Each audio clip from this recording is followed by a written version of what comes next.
In today's live coding chaos with all these AI agents, it's hard to find real-life use cases. As a CEO of a product company, I decided to get my hands on and see what I could build myself without writing any code. I ended up creating a no-code Telegram bot connected to our database that automated part of our product. It replaced several features we were planning to build, saved development time, and delivered instant value for our clients.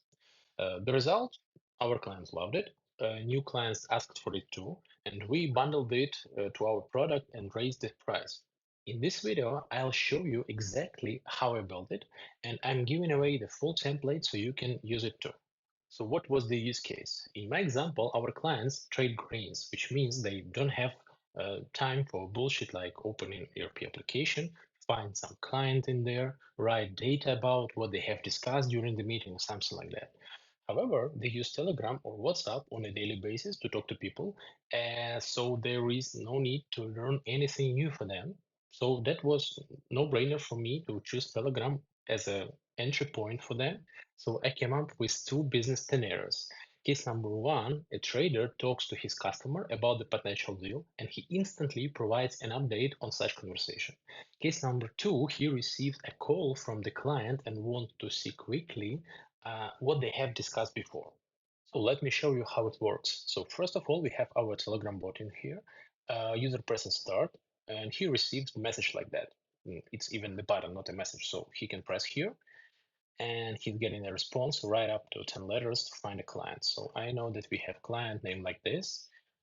And in a while, we are getting two more buttons. One is to create a new update, one is to show updates. So let's put get updates. We have two updates with my client, so it's covering case number two when I'm receiving a call, so I can quickly see the list of conversations what we had before. Now let's write a new update. When I press this button, I can record my voice, so let's do it. Now we had a conversation regarding purchasing of 3,000 metric tons of corn with a shipment period in July. And in a while, I'm getting the response that everything was created. Let's go by this link and let's see in our database that my voice was recognized and the update was stored in the database, indicating that I was the creator of it and Galactic Ventures was the client I have talked to. That's it. Now I will guide you through the entire workflow. So let's move step by step. First of all, you will have this guide. It includes three steps. One, you have to visit N8N website. You will press get started. It's free. You have 14 days of a trial. So just follow the instructions, okay? Then you're gonna import this workflow. It's pretty easy. You simply select this button, import from file, and you will simply point the workflow that I created. So you will see everything that I see. The next step will be a Telegram bot. You have to go to this bot father, open it in the Telegram, and you will be able to see the list of all commands, and you will have to create a new board. Just follow the instructions. It's relatively easy as well. So at the end of the day, you will have an API token, the thing that is needed to connect this board to the workflow. You will simply go to this node and simply paste this token in here, save, and you're good to go. So after that, the bot will be connected to this workflow. The next thing I recommended you to do is to use set commands command in the bot fuzzer. It's here. You will simply paste this command in order to create behavior like this for user to see the button. That's it. You'll have to set up an Airtable database. I replaced my own application, my own database with Airtable because Airtable is widely known. So it's going to be much easier for you to follow the instructions. So how to do that? Simply visit Airtable website, and after you will do the same thing with logging in, just visit this URL and create another new OAuth integration. You will see something like that. You have to name it somehow, and then to retrieve this URL, you'll have to go to the workflow, visit any of the Airtable nodes, and when you will create a new credential, simply select this option and simply copy URL from here and then paste it here. So after you complete the registration, you will have client ID here, and you can generate client secret. After you generate it, you'll simply paste it to the workflow here, and you're good to go.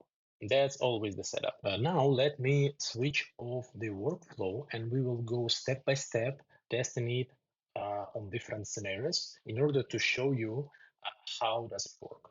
So the main hook here is related to the biggest limitation that multi-step Telegram has in n8n, is that you can only have one starting trigger per workflow. So you can only set up one workflow, which means that you are unable to send user some question and expect something in return, that user replied to you and you continue workflow. No. So essentially it means that uh, each user interaction is a new workflow starting over and over again. So therefore, we need to handle all scenarios of interaction within one workflow, and each time figure out what user is doing at the particular interaction. It's not hard at all, just have a patient and it will pay you back. All right, so we have Telegram trigger. We can have only one. That's why we should set it up to be triggered by message or by callback query. A message is a simple text message that we could receive from the user, like this message when I try to search for something. And callback query is a response from the buttons that user clicked. That's it. Step number two, I highly recommend you for security reasons, since your bot is opened to the world. So anybody in the internet can search for this bot and try to retrieve the data, try to send you voices, etc. You don't need that.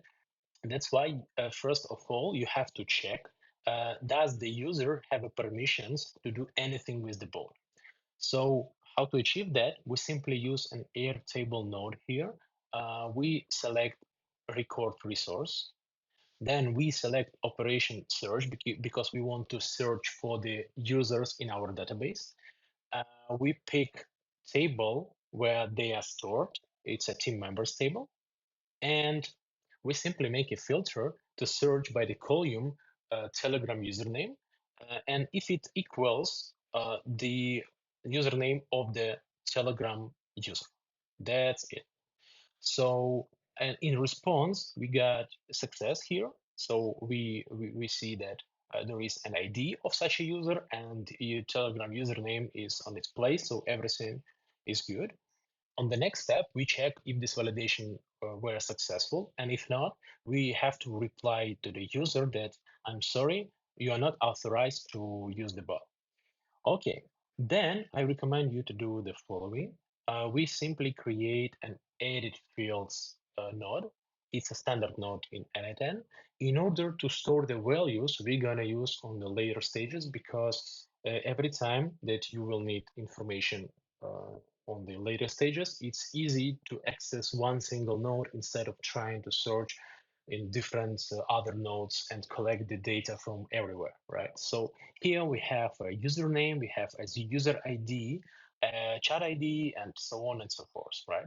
So the next block is needed to identify what the user is trying to do at this particular moment. So let's test our workflow and we will see it by ourselves. So let's press a menu and press start.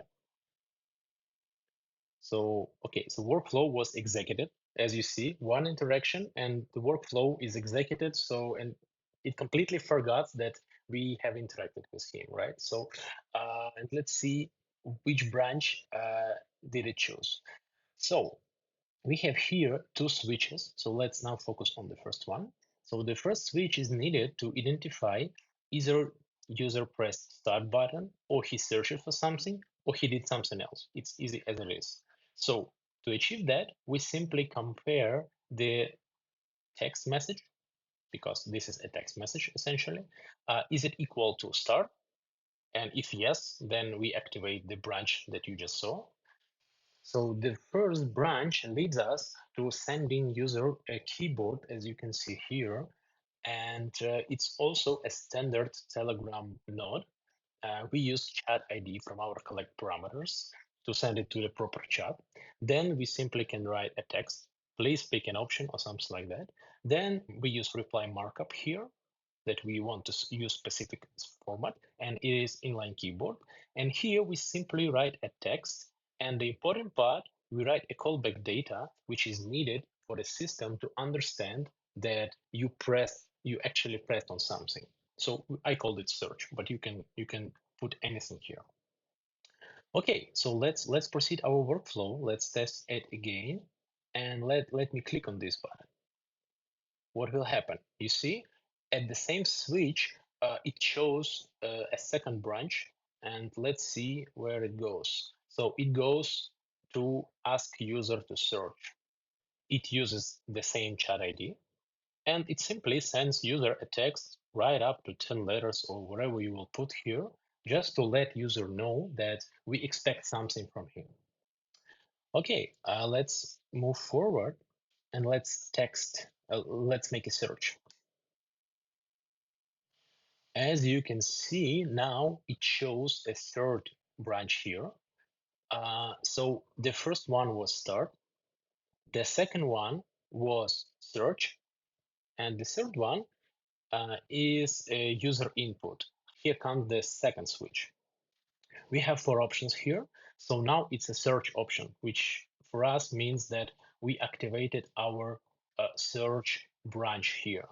So we have three branches here, one for searching, one for writing in updates, and one to showing updates. That's essentially it. Okay, so we ask user to wait because we do not know how much time will it take from the database to retrieve values. The next thing is Airtable node for searching clients. If you remember our previous node with searching for users, that's essentially the same. We use a record resource, then we use operation search because we want to search something. Then we use table clients, and we filter by the formula. This formula looks maybe complicated, but with ChatGPT or Claude or as a chatbot, you will able to do everything. Believe me, I did it with the help of AI as well. So I'm explaining this for you to just understand what is going on. So we search by the name gal uh, in the columns client name. Let's go to the database and let's check that we actually have this client. In our database, we have client table with Galactic Ventures. It is here, so I suppose it should be successful. After that, Airtable outputs us an ID of this counterparty, its full name, contact information, and some other fields. Okay, then we are checking if this response was successful or not, because if not, we have to notify the user about that. So we simply text him that, okay, we couldn't find the counterparty, I'm sorry. So if everything is all right, we can go to the response. So to make proper response, obviously you don't want to output 25 or 50 clients with the same name. You have to limit an output. So I chose three. So basically, if we have three counterparties with the same name, user will see three blocks of buttons in here. And then we use loop over items node, which actually has two main branches. One is loop and one is done. For every item that we have here, we make a loop. So if it's a three items, the loop will be executed three times, and then it will be done.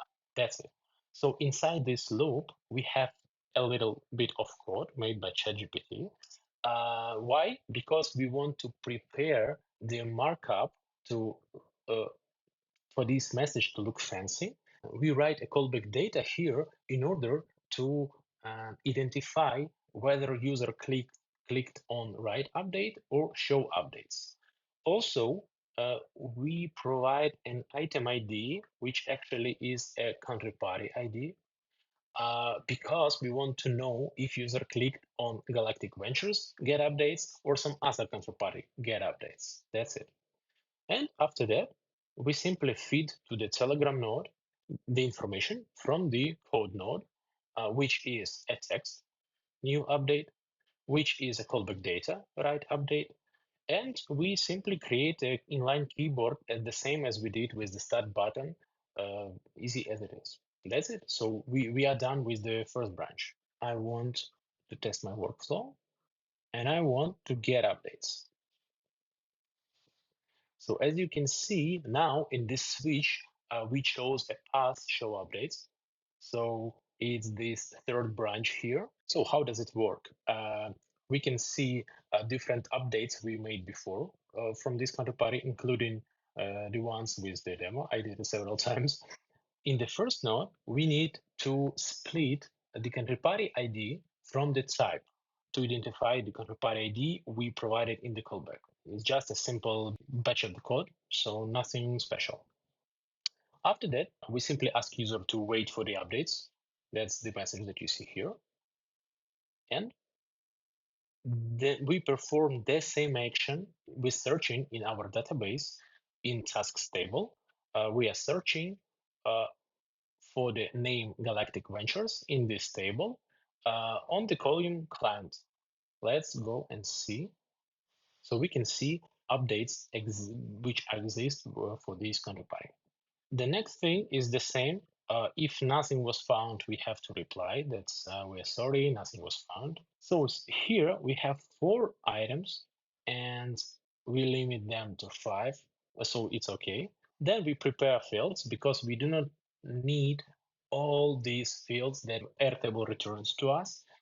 So we need only task name, we only need created time and the status. That's it. Then we do the same with the markdown format, simple bunch of code, and it appears as a beautiful text, a message ready to be sent to the customer. And using loop over items 4 times, we received 4 different messages in our Telegram properly formatted. All right, the last step will be writing an update. When I press this button, this second switch chose a second branch, which is write update. So let's go to this branch. We will see here something different from previous approach. The catch here is if we want to send user this kind of message, remember, next time he will do something with the bot, it's going to be counted as a new interaction. That's why we have to store information about this particular user and this particular chart in our memory in order to retrieve it from the memory next time he will communicate with us. So the first node here is storing values in the local and event storage. The code is pretty simple. We just store some data in our memory. The data about chart ID, counterpart ID, type of interaction, and user ID, and send request to the user. Please record a voice update. That's it. So I can simply record my voice again. Another deal with this client, blah, blah, blah, blah, blah. And let's press test my workflow and let's see what will happen next. So now the second switch chose a voice path. What will happen? Chose a voice path. So now we have to transcribe the recording. In order to achieve that, we have to download the file in a binary format in order to proceed to the next stages. So we simply select file resource, operation get, and provide a file ID from the Telegram trigger. Then we use standard OpenAI node for transcribing, and just make sure that this input data field matches the name of the file. And after that, as you can see, my voice was transcribed. So now we can work with it as a regular text. After that, we retrieve storage data we saved before. As you can see, my previous interactions with chat ID, with the type of the action, with user ID, etc. And this time I got counterparty ID saved in my storage, so I know that the user wants to record a voice and attach it to this particular counterparty. If I get no storage, I have to throw an error, right? So we are unable to identify, etc., etc. After that, it all stands the same Airtable node with a record resource with operation. This time it's create because we are creating something in the database. Then we select tasks table and give a name to it, which is my transcribed text. Then we can have a status, we can have a priority, and then we can assign a team member to it, which is myself. And we already got this information from the collect parameters node, where we store user ID that we retrieved from the Airtable user check. So we have our ID, so we can pass it here. And the last thing is the client to which we want to allocate this update, which we retrieving from the storage. That's it. After that, if by our tradition, if something went wrong, we have to have this error message. Then we prepare the answer in Markdown format to make this link look fancy, as you can see here, and simply reply to the user using our chat ID and text that we just created. That's it. Um, so I'm sure you noticed that there is no AI here in this workflow. So the funny thing, for most part of my other workflows, I usually use it, but here there was no need and in AI at all. In today's AI madness, people forget that you might not need AI for all the cases. So save your tokens. I truly believe that people with product thinking, even without technical background, as myself, can create real features and improvements for their products. Today, with no code tools and AI, we have a huge opportunity, and I want to help you, product minded people, start using it. So, hope this helps. Bye bye.